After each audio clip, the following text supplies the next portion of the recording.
Hello friends, എല്ലാവർക്കും നമസ്കാരം. എല്ലാവരും കാത്തിരിക്കുന്ന സച്ചിയുടെയും രേവതിയുടെയും ഇന്നത്തെ കഥയിലേക്ക് ഏവർക്കും സ്വാഗതം. എല്ലാവർക്കും നല്ലൊരു ദിവസം ആശംസിക്കുകയാണ്. അപ്പോൾ പുതിയതായിട്ട് കാണുന്നവർ ചാനലൊന്ന് സബ്സ്ക്രൈബ് ചെയ്തേരെ, അതുപോലെ ലൈക്ക് ചെയ്യുകയും കമൻറ്റ് ചെയ്യുകയൊക്കെ ചെയ്തേരെ കേട്ടോ. നമുക്ക് എന്തായാലും കഥയിലേക്ക് പോകാം. അങ്ങനെ വർഷയുടെ അച്ഛൻ രവീന്ദ്രന് പണി കൊടുക്കാനായിട്ട് ഒരുത്തിന് ഏർപ്പാട് ചെയ്തിട്ട്, അതാണ് ഞാൻ പറഞ്ഞ കക്ഷി, നീ അവിടെ പോയിരുന്ന് ഞാൻ പറയുന്നത് പോലെയൊക്കെ ചെയ്യണം. അങ്ങനെ ഇയാൾ അവിടെ പോയിരുന്നു രവീന്ദ്രൻ അരികിൽ. രവീന്ദ്രൻ മുരുകേശനോട് വർത്താനമൊക്കെ പറഞ്ഞുകൊണ്ട് ഇങ്ങനെ ഇരിക്കുകയാണ്. ഇയാൾ സൈഡിൽ പതുക്കെ പോയിരുന്ന കാലുമേ കാലൊക്കെ കയറ്റി വെച്ച് രവീന്ദ്രൻ്റെ ആ ഒരു മുണ്ടിൽ രവീന്ദ്രൻ്റെ ദേഹത്ത് ചവിട്ടണ മാതിരി കാല് വെച്ച് ഇങ്ങനെ ആട്ടി ആട്ടി ആട്ടി രവീന്ദ്രൻ്റെ ദേഹത്ത് ചവിട്ടുകയാണ് കേട്ടോ. രവീന്ദ്രൻ പലതവണ ഇയാളെ ശ്രദ്ധിച്ചു. മാത്രമല്ല, ഇതൊക്കെ കണ്ടിട്ട് വർഷയുടെ അച്ഛൻ നിന്ന് ചിരിക്കുന്നതും രവീന്ദ്രൻ ശ്രദ്ധിച്ചു.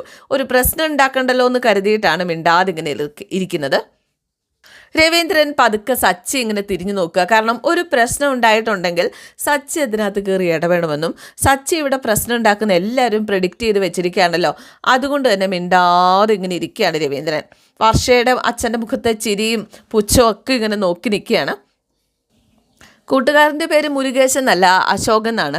എനിക്ക് പേര് മാറിപ്പോയതാണ് കേട്ടോ. അശോകനോടാണ് സംസാരിച്ചുകൊണ്ടിരുന്നത്. എന്തായാലും ദേഷ്യം വന്ന് ഇതൊക്കെ കണ്ട അശോകൻ ദേഷ്യം വന്ന് ഇവനോട് ചോദിക്കാനായിട്ട് തുടങ്ങിയതാണ്. പക്ഷേ രവീന്ദ്രൻ പെട്ടെന്ന് അശോകനെയും വിളിച്ചുകൊണ്ട് അവിടെ നിന്ന് മാറിപ്പോവാണ്. കാരണം സച്ചി ഇടപെട്ട് കഴിഞ്ഞാൽ അത് വലിയ പ്രശ്നമാവും. ഇത് വർഷയുടെ അച്ഛൻ മനഃപൂർവ്വം, മധുസൂദനൻ മനഃപൂർവ്വം എനിക്കിട്ട് പണി തരാനായിട്ട് ചെയ്യുന്നതാണ്. സച്ചി ഇടപെട്ട് കഴിഞ്ഞാൽ കുറ്റം എല്ലാവരും ചേർന്ന് എൻ്റെ മോൻ്റെ തലയിലിടും. അതുകൊണ്ട് മൈൻഡ് ചെയ്യാതിരിക്കുന്നത് നല്ലത്. പിന്നെ കാണിക്കുന്നത് നമ്മുടെ ശ്രുതിയാണ്. ശ്രുതി ആകെ പെട്ട് നിൽക്കുന്നൊരവസ്ഥ. എന്തായാലും നമ്മുടെ ശ്രുതിയുടെ കൂട്ടുകാരി മീര അങ്ങോട്ടേക്ക് വരികയാണ്. എടി, നീ ഇതുവരെ എന്താ റെഡിയാവാത്തത്? സാരി ഉടുക്കണ്ടേ എന്നൊക്കെ ചോദിച്ചുകൊണ്ട് ഞാനിവിടെ ടെൻഷൻ അടിച്ച് നിൽക്കുക. നിൻ്റെ താലിമാറ്റൽ ചടങ്ങല്ലേ, പിന്നെന്താ കുഴപ്പം? നിൻ്റെ അച്ഛനെപ്പോൾ വരും, നിൻ്റെ അച്ഛനെപ്പോൾ വരും എന്നും പറഞ്ഞാൽ എൻ്റെ അമ്മയും എന്നെ ടോർച്ചർ ചെയ്യാണ്. ആ സ്ത്രീക്ക് അത് മാത്രമേ ചോദിക്കാനുള്ളൂ. ആ സമയത്താണ് പുറത്തുമുട്ട് കേൾക്കുന്നത്. ഇവിടെയും വന്നു എന്ന് തോന്നുന്നു, നീ പോയി വാതിൽ തുറക്ക്. അങ്ങനെ വാതിൽ തുറന്നു കേട്ടോ. വാതിൽ തുറന്നപ്പം ചന്ദ്രമതിയും ഭാമയും. വാ ആൻറ്റി. ശ്രുതി, നീ എന്താ ഡ്രസ്സൊന്നും മാറ്റാതെ ഇങ്ങനെ നിൽക്കുന്നത്? ഇപ്പം മാറ്റാം ആൻറ്റി. എന്താടി നീ അവളോട് ഓരോന്ന് സംസാരിച്ചു നിന്ന് ഡ്രസ്സ് ചെയ്യാൻ വിടില്ല അല്ലേ എന്ന് കൂട്ടുകാരിയോട് ചോദിക്കുക. ഇവളെ ഞാൻ കെട്ടിയിട്ടേക്കുവാണോ? ഇവള് റെഡിയാക്കാത്തന്നെ എന്തിനാ എന്നെ പറയുന്നത്? ഭാമ പറഞ്ഞു. ശ്രുതി, കുറച്ച് കഴിഞ്ഞാൽ ചടങ്ങ് തുടങ്ങും, വർഷയൊക്കെ റെഡിയാവാൻ തുടങ്ങും. ആൻറ്റി കണ്ടില്ലേ, ഞാൻ മേക്കപ്പൊക്കെ ഇട്ടു, ഇനി സാരി ഉടുക്കേ വേണ്ടു. സാരി ഉടുക്കാൻ സമയം എടുക്കില്ലേ? നീ പെട്ടെന്ന് റെഡിയാവ്. അല്ല ശ്രുതി, നിൻ്റെ അച്ഛൻ എപ്പോൾ വരും? ആ ചോദ്യമാണ് അടുത്ത പല്ലവി. എന്തായാലും ശ്രുതി ആകെ പേടിച്ച് മീര ഇങ്ങനെ നോക്കുക. എന്താ ശ്രുതി, എപ്പോൾ വരും? മലേഷ്യയിലെ എയർപോർട്ടിൽ നിന്ന് തന്നെ വിളിച്ചായിരുന്നു, അവിടെ നിന്ന് കയറിയെന്നാണ് പറഞ്ഞത്. അച്ഛൻ ചടങ്ങ് തുടങ്ങുന്നതിന് മുമ്പ് ഇവിടെ എത്തും എന്ന് പറഞ്ഞു കഴിഞ്ഞപ്പോഴേക്കും എത്തുള്ളൂ, ഇതുവരെ എത്തിയില്ലേ? വരും വരും വരും എന്നൊക്കെ പറയും. അദ്ദേഹത്തിൻ്റെ മകളുടെ ചടങ്ങല്ലേ, അദ്ദേഹത്തിന് ഒരു ഉത്തരവാദിത്വം ഇല്ലേ എന്നൊക്കെ ചോദിച്ചു കഴിഞ്ഞപ്പോഴേക്കും സത്യഭാമ പറഞ്ഞു, മലേഷ്യയിൽ നിന്ന് ഇവിടെ വരണ്ടേ, അങ്ങനെ പെട്ടെന്ന് പറ്റുമോ? അപ്പോൾ കൂട്ടുകാരി പറഞ്ഞു, ആൻറ്റി അദ്ദേഹം എന്നെ വിളിച്ചായിരുന്നു, ഇവൾ ഇവിടുത്തെ ലൊക്കേഷൻ അയച്ചു കൊടുത്തിട്ടുണ്ട്, അദ്ദേഹം വരും. കല്യാണത്തിന് അച്ഛൻ വരേണ്ടതായിരുന്നു, പക്ഷേ വന്നില്ല. ഈ ചടങ്ങ് അദ്ദേഹവും നമ്മൾ ഒരുമിച്ചല്ലേ നടത്തേണ്ടത്? എന്നിട്ട് അദ്ദേഹം ഇപ്പം ഇങ്ങനെ മറ്റുള്ളവരുടെ ചിലവിൽ ആ കാര്യങ്ങളൊക്കെ നടത്തുന്നത് നാണക്കേട് എന്നൊക്കെ ചന്ദ്രമതി പറയുകയാണ്. അദ്ദേഹത്തിന് കുറച്ചെങ്കിലും ഒരു ബോധം വേണ്ടേ? അച്ഛൻ ബിസിനസ് തിരക്കിലല്ലേ, അതാ. പണം സമ്പാദിച്ചാൽ മാത്രം മതിയല്ലോ അല്ലേ എന്ന് ഭാമ ഇങ്ങനെ ചോദിച്ചു. അപ്പം പണം സമ്പാദിക്കുന്നത് നല്ലത് തന്നെ, പക്ഷേ മകളെക്കുറിച്ച് ചിന്തിക്കണ്ടേ? അദ്ദേഹം സമ്പാദിക്കുന്നത് ഇവൾക്കല്ലേ. എന്തായാലും അദ്ദേഹം അങ്ങ് വരട്ടെ, എങ്ങനെയാണ് മകളെ നോക്കേണ്ടത് എന്നൊക്കെ ഞാനൊന്ന് പറഞ്ഞു കൊടുക്കുന്നുണ്ട്. നിൻ്റെ അച്ഛനിപ്പോൾ എയർപോർട്ടിൽ ഫ്ലൈറ്റിൽ നിന്ന് ഇറങ്ങിക്കാണുമോ? അച്ഛൻ ഫ്ലൈറ്റിലാണ് ഉള്ളത്, വിളിച്ചാൽ കിട്ടുന്നില്ല. അദ്ദേഹം എയർപോർട്ടിൽ എത്തിയിട്ടുണ്ടെങ്കിലോ, നീ ഒന്ന് വിളിച്ച് നോക്ക് എന്നൊക്കെ പറഞ്ഞ് അവസാനം ശ്രുതിയെ കൊണ്ട് വിളിപ്പിക്കുകയാണ്. അങ്ങനെ ശ്രുതി വിളിച്ചു നോക്കുന്നത് പോലെ കാണിക്കുക. ആൻറ്റി നോട്ട് റീച്ചബിൾ എന്നാണ് പറയുന്നത്, ഫ്ലൈറ്റ് എയർപോർട്ടിൽ എത്തിയിട്ടുണ്ടാവില്ല. ചന്ദ്രേ, നമുക്ക് പോയിട്ട് വരാം, ശ്രുതി റെഡി ആവട്ടെ. മോള് പെട്ടെന്ന് റെഡി ആവണേ എന്നും പറഞ്ഞുകൊണ്ട് ചന്ദ്രമതി അങ്ങ് പോവുകയാണ്. ചന്ദ്രമതിയുടെ കാര്യം ഓർത്തിട്ട് ശ്രുതിക്ക് ദേഷ്യം വരുന്നുണ്ട്. കൂട്ടുകാരി പറഞ്ഞു, നീ പറഞ്ഞത് ശരി തന്നെയാണ്, നിൻ്റെ അമ്മായിയമ്മ മുമ്പത്തെ പോലെയല്ല, നിന്നോടുള്ള സംസാരത്തിൽ വലിയ മാറ്റമുണ്ട്.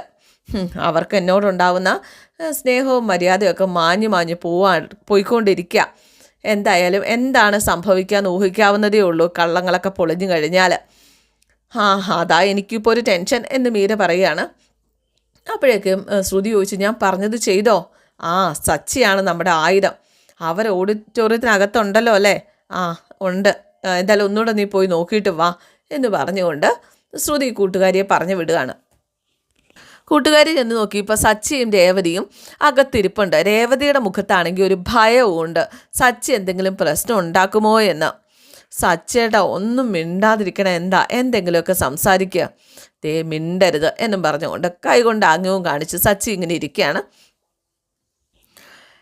എന്തായാലും നമ്മുടെ സച്ചിയെക്കുറിച്ച് മീര ശ്രുതിയെ അറിയിക്കുക രേവതിയോടൊപ്പം. അടങ്ങി ഒതുങ്ങി ഓഡിറ്റോറിയത്തിൻ്റെ പിൻ സൈഡിൽ ഇരിപ്പുണ്ട്.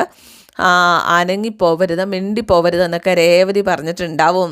അത് തന്നെയാണ് കാര്യം. നമ്മൾ വേണം അവനെ ചാവി കൊടുത്തു വിടാനായിട്ട്. നീ മിടുക്കനായ ആളെ തന്നെയാണല്ലോ ഏർപ്പാടാക്കിയിരിക്കുന്നത് അല്ലേ?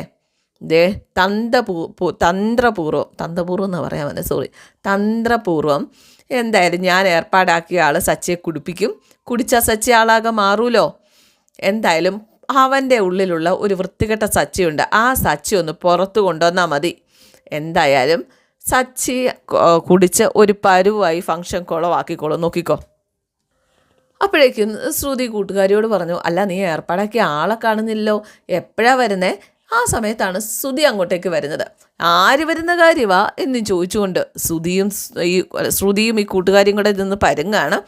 അല്ല, നിങ്ങൾ ആര് വരുന്ന കാര്യമാണ് പറഞ്ഞുകൊണ്ട് ഇങ്ങനെ ഇരുന്നത്? ഇവളുടെ അച്ഛൻ വന്നില്ലല്ലോ, അതെപ്പോൾ വരുന്നാ ചോദിച്ചത്. അപ്പോഴേക്കും ശ്രുതി പറഞ്ഞു, കള്ളം, നീ ചോദിച്ചത് അവൻ എപ്പോൾ വരും എന്നല്ലേ? അവനെന്നല്ല, അവരെപ്പോൾ വരുന്നാ ചോദിച്ചത്. നിനക്ക് തോന്നിയതാ ശ്രുതി എന്ന് കൂട്ടുകാരിയും പറയുകയാണ്. ശ്രുതിയും പറയുക, അല്ല ശ്രുതി എന്താ റെഡി ആവാത്തത്? ഞാൻ റെഡിയാണ്, എൻ്റെ പെർഫ്യൂം നിൻ്റെ ബാഗിലാണ് ഉള്ളത്, ഞാൻ അതെടുക്കാനായിട്ട് വന്നതാ. എന്തായാലും തൽക്കാലം രക്ഷപ്പെട്ടല്ലോ എന്നോർത്ത് കൂട്ടുകാരി ഇങ്ങനെ നിൽക്കുകയാണ്. പിന്നെ വർഷയുടെ അമ്മയും സച്ചിക്കിട്ട് പണി കൊടുക്കാനായിട്ട് ഇങ്ങനെ കാത്തിരിക്കുകയാണ്. വർഷയുടെ അമ്മ ഇങ്ങനെ നോക്കി നിൽക്കുകയാണ് സച്ചിയെ. എന്താ മഹിമേ, നിനക്കൊരു ടെൻഷൻ പോലെ? ഫംഗ്ഷന് വരാമെന്ന് പറഞ്ഞ ഒരാൾ ഇതുവരെ വന്നിട്ടില്ല, അതിനെന്താ ഇത്ര ടെൻഷൻ എന്ന് കെട്ടിയമ്മ ചോദിക്കുക. അതെ, നമ്മുടെ പ്ലാൻ നടപ്പാക്കാൻ വേണ്ടിയിട്ട് ഒരാളോട് വരാൻ പറഞ്ഞിട്ടുണ്ട്, അയാൾ ഇതുവരെ എത്തിയില്ല. സച്ചിയെ പ്രലോഭിപ്പിക്കാൻ വേണ്ടിയിട്ടല്ലേ? അതെ, ഫംഗ്ഷൻ തുടങ്ങുമ്പോൾ തന്നെ സച്ചിയുമായിട്ട് അവനൊന്ന് മുട്ടണം. സച്ചിയെ ദേഷ്യം പിടിപ്പിക്കാനായിട്ട് അവർ വേണ്ടത് ചെയ്തു. സഹികെട്ട് സച്ചി അവരെ അടിക്കും, ചടങ്ങ് അലങ്കോലമാകും. നമ്മുടെ ബന്ധുക്കളെ അവൻ തല്ലിയെന്നും പറഞ്ഞ് നമ്മൾ പ്രശ്നം ഉണ്ടാക്കണം. അവൻ്റെ കുടുംബത്തിലുള്ളവർ പോലും അവനെ എതിർത്ത് സംസാരിക്കുന്ന രീതിയിലായിരിക്കണം ഇടപെടൽ. എന്തായാലും വർഷയും ശ്രീകാന്തും സച്ചിയെ കുറ്റപ്പെടുത്തി സംസാരിക്കുന്ന നിലയിലെത്തണം. എന്തായാലും ഇത് വലിയ കയ്യാങ്കളിയുടെ വക്കത്തെത്തി വൻ വിഷയമാകും.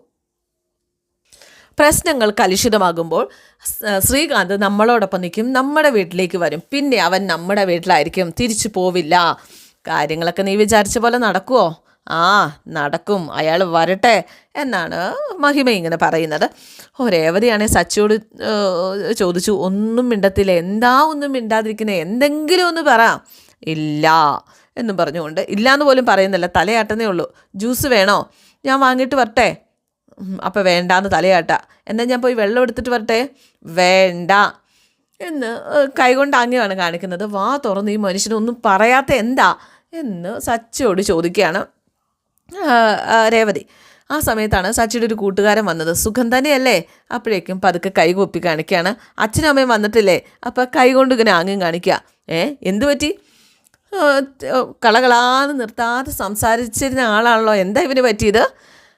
ശരി, ഞാൻ പുറത്തുണ്ടാകും, ഒന്നുമില്ല എന്ന് സച്ചി ആംഗ്യം കാണിച്ചപ്പോൾ മനുഷ്യനെ നാണം കെടുത്താനായിട്ട്, എന്തുവാ ഇത്, ഞാൻ ഇങ്ങനെയാ, മിണ്ടാതിരിക്കുക എന്ന രീതിയിൽ ആംഗ്യം കാണിക്കുക. അപ്പം നിങ്ങളിങ്ങനെ ഇനി വാ തുറന്ന് സംസാരിക്കുകയില്ല? അപ്പോഴേക്കും തലയാട്ടാണ് കേട്ടോ അവനില്ല എന്ന്. നിങ്ങൾക്കിട്ട് ഞാൻ പണി തരാം എന്ന് പറഞ്ഞുകൊണ്ട് രേവതി ഇവൻ്റെ തുടക്കിട്ട് ഞുള്ളുകയാണ് കേട്ടോ. ഇവൻ കുറച്ചു നേരമൊക്കെ പിടിച്ചിരുന്നു, എന്നിട്ട് തിരിച്ചു കാണിക്കുവും. ഇവൻ്റെ മുഖത്ത് പല പല ഭാവങ്ങളാണ് മിന്നിമായുന്നത്. ഇവൻ അടക്കി പിടിച്ചിങ്ങനെ ഇരിക്കുകയാണ്. രേവതിയാണ് വിടുന്നുണ്ടോ? രേവതി ഞുള്ളി. ആ സമയത്ത് ഇവൻ ഇങ്ങനെ ചിരിച്ചുകൊണ്ടിരിക്കുകയാണ്. അവസാനം രേവതി തോറ്റു, സോറി പറഞ്ഞു. നിങ്ങൾ പറഞ്ഞതുപോലെ തന്നെ വാ തുറക്കുന്നേയില്ല, നിങ്ങൾ വിജയിച്ചു എന്ന രീതിയിൽ അവൻ ചിരിച്ചു കാണിക്കുകയാണ്. എന്തായാലും സച്ചി വേദനിച്ച ഭാഗം പതുക്കെ തിരുമ്മി കഴിഞ്ഞപ്പോഴേക്കും രേവതിയും വേദനിച്ചോ എന്നൊക്കെ ചോദിച്ച് തിരുമ്മി കൊടുക്കുക. സച്ചി രേവതിയുടെ കയ്യിലേക്ക് അങ്ങോട്ട് പിടിച്ചു കേട്ടോ. എന്തായാലും രണ്ടുപേരും റൊമാൻറ്റിക്കായിട്ട് ഇങ്ങനെ നോക്കുകയാണ്. വർഷയാണെങ്കിൽ റെഡിയാവുകയാണ്. വർഷയെ കൂട്ടുകാരികളൊക്കെ കൂടി റെഡിയാക്കുകയാണ്. ഇതെന്തൊരു ബൊമ്മയെ പോലുണ്ട്, എന്തിനാ ഇത്രയും ആഭരണങ്ങളൊക്കെ ഇടുന്നത്? അതെ, ഭർത്താവിൻ്റെ ചേട്ടൻ്റെ ഭാര്യയുടെ നടക്കുന്നുണ്ടല്ലോ. നിങ്ങളിലെ ഏറ്റവും കൂടുതൽ ആഭരണം ആരണിയുന്നോ അവരെ ആയിരിക്കും ആളുകൾ കൂടുതൽ ശ്രദ്ധിക്കുക.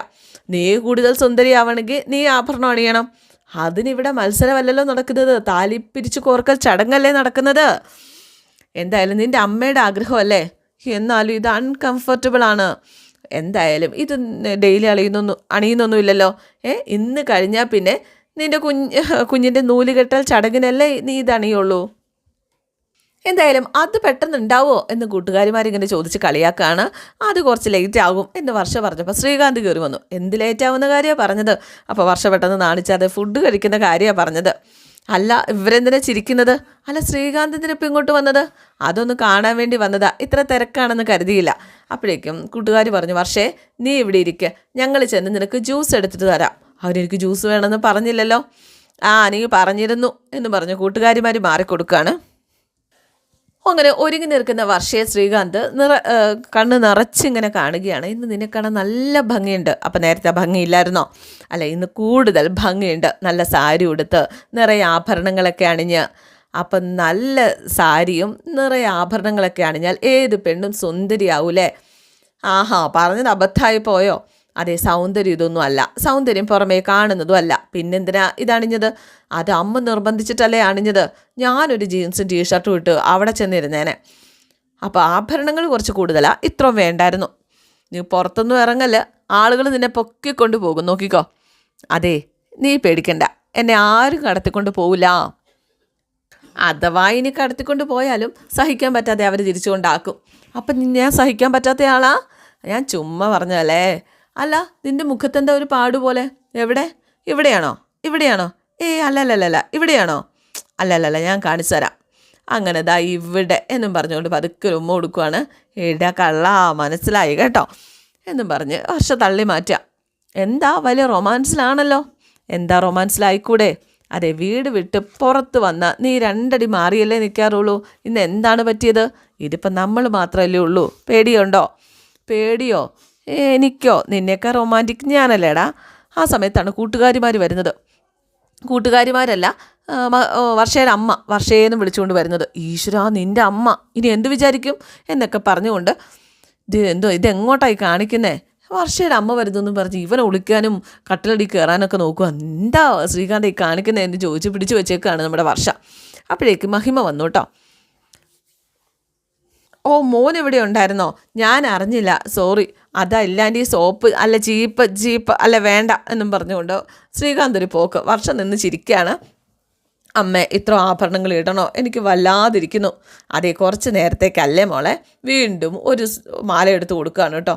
എൻ്റെ പൊന്നമ്മ വേണ്ട, നീ ഇതുകൂടി അങ്ങനെ ഇട്ടേ എന്നും പറഞ്ഞുകൊണ്ട് അതും ഇട്ട് കൊടുക്കുകയാണ്. അതെ, നമ്മുടെ ഫാമിലിയുടെ റേഞ്ചിൽ വേണം ഇങ്ങനെ നിൽക്കാനായിട്ട്. കല്യാണത്തിനോ ഞങ്ങൾക്കിതൊന്നും തരാൻ പറ്റിയില്ല. അതൊന്നും സാരമില്ല അമ്മ ഇത് തന്നെ പറയല്ലേ. അമ്മ പൊക്കോ, ഞാൻ ഇത് ഇട്ടോളാം. അപ്പോൾ ശ്രുതിയുടെ ചടങ്ങാണ് ആദ്യം നടക്കുക. എന്നാലും നീ പെട്ടെന്ന് റെഡിയാവണം, ആ ചടങ്ങിലും പങ്കെടുക്കണം. ഞാൻ പെട്ടെന്ന് റെഡി ആയിക്കോളാം, അമ്മ ചെല്ല് എന്നും പറഞ്ഞുകൊണ്ട് അമ്മയെ പറഞ്ഞു വിട്ടു. എന്തായാലും വർഷ റെഡി ആയിക്കൊണ്ടിങ്ങനെ ഇരിക്കുകയാണ്. അപ്പോൾ ഇന്നത്തെ എപ്പിസോഡ് ഇവിടെ അവസാനിക്കുകയാണ്. സിയോക്കി, താങ്ക് യു.